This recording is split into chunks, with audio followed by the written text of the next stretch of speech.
Now, a Christmas holiday often starts as the perfect escape, but throw a spanner in the works, sickness, missed flights, or even worse, and that holiday can quickly turn into a nightmare. Of the 10.5 million Aussies who travelled overseas in the past year, 92% had travel insurance, leaving 8% or 840,000 travellers uncovered.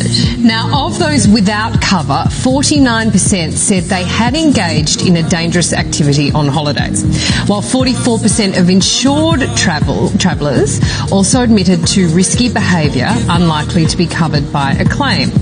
In the past 12 months, more than 5,500 Aussies were either hospitalised, killed or jailed overseas. It's uplifting, isn't it? But it is necessary.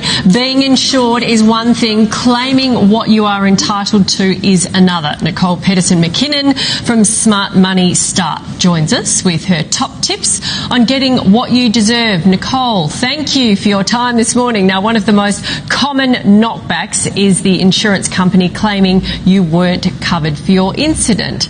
That's not always the case, though, is it?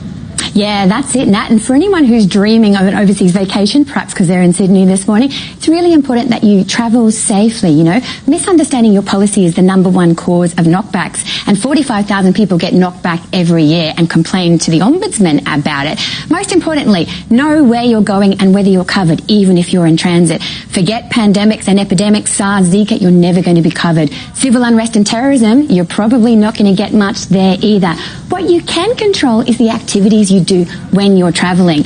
Skiing, abseiling, canyoning, riding a scooter, they'll probably all have some specifications and limitations.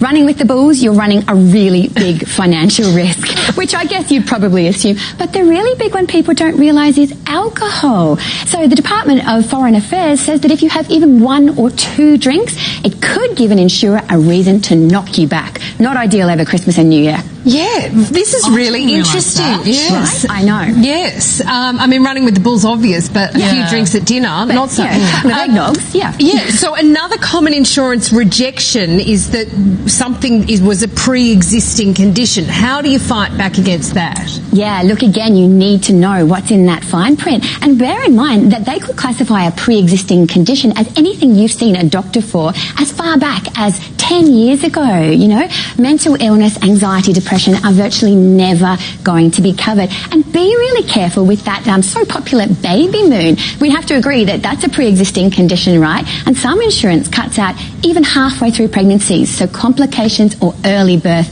could leave you in a really big problem. Right, okay. Well, they are good warnings. And the alcohol one? Yeah. I had no idea. For Christmas and New Year. Yes, okay. All right, Nicole, thank you. We appreciate that.